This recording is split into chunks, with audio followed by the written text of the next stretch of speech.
Hi class, today we're going to talk about selective coronal polish using a rubber cup. First things first, we're going to discuss our positioning. So I have myself positioned in the operator's chair, thighs parallel to the floor, seated upright, elbows at my sides. We've got our patient in a supine position, and I've got our light centered just above our patient's bib. It can be adjusted for both maxillary or mandibular arch from this position. I also have my tray set up ready to go. We have a fine abrasive, we have a slow speed handpiece with a polishing cup here on our prophy attachment, and I also have a bristle brush ready to go for occlusal stain. Now, a few things to talk about before we get started. We want to ensure that we are maintaining a fulcrum throughout the procedure. A quick reminder that we want to position our patient depending on the arch that we're working in. We also want to position our patient depending on which quadrant we're working in. So the operator's position may change back and forth from about 7 o'clock to the 11 o'clock position, and we may adjust our patient to the left or to the right for ease of access and also for our point of view. Okay, so before we begin our stain removal, we're going to use our mouth mirror and inspect the oral cavity for contraindications. So be taking a look for any missing or misaligned teeth, any areas where there are sores or lesions, or even calculus buildup. So going to inspect those areas accordingly. Great. Okay, so I'm taking note of the stains that are going to be removed for today. We have our abrasive dispensed, and what we need to do is establish a sequence. So I'm first going to establish the speed on my handpiece and apply a little bit of the prophy paste into the cup. When we're establishing our speed, we want to ensure that we're in the oral cavity, but not necessarily on the surface of the tooth. Now, depending on where we're working, we may require indirect vision to be used, or we may use our finger for retraction as well. So let's establish our speed.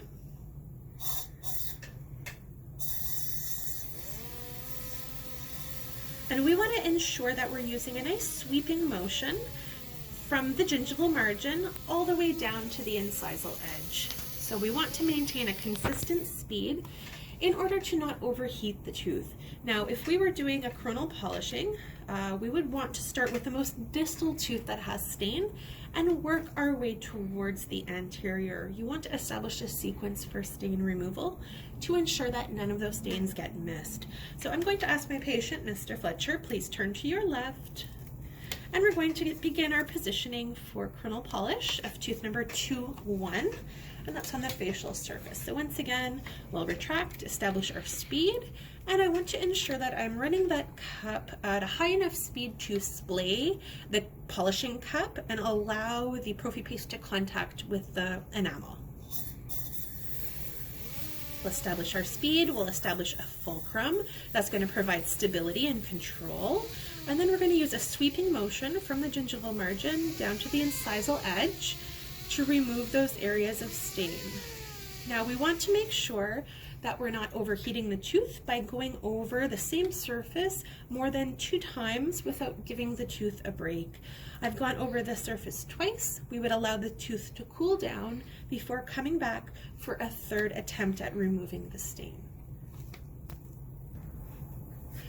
Okay, so when we're working on the mandibular arch, I'm positioning myself to have optimal visibility for the demonstration. However, I want to use my mouth mirror to retract the tongue and provide visibility on the lingual side.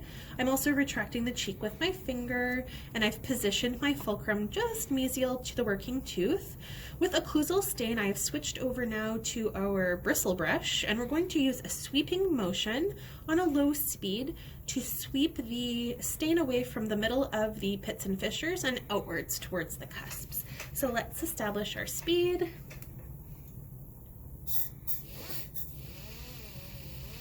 And we'll begin that sweeping motion from the midline outwards.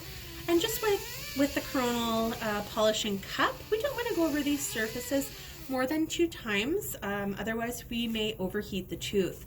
So after our 2 attempts, we're going to do a full mouth rinse, and then I'm going to reassess the area for any remaining stain that may need to be gone over a third time. Please turn to your left, Mr. Fletcher.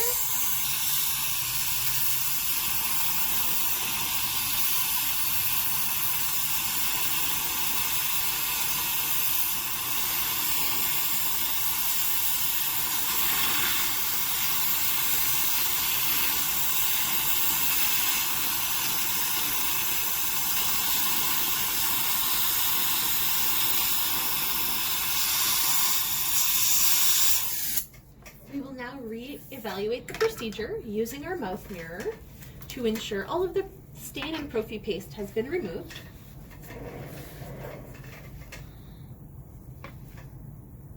Okay, so occlusal stain, there's a tiny bit left on the mesial buccal cusp, so we'll go back a third time with our bristle brush and remove that there. Now let's take a look at the anterior tooth, the chew one. And we've got a little bit of stain remaining on the distal surface. So I'm going to go through with my floss and a little bit of polishing paste to see if that will remove that area of stain for us. So we want to apply a little bit of fresh polishing paste to the floss, and then we're going to use a seesaw motion and we're going to C-shape the tooth to remove any of that stain that might have accumulated in the interproximal area. Okay, great. After re-evaluating the procedure, we would do another full mouth rinse.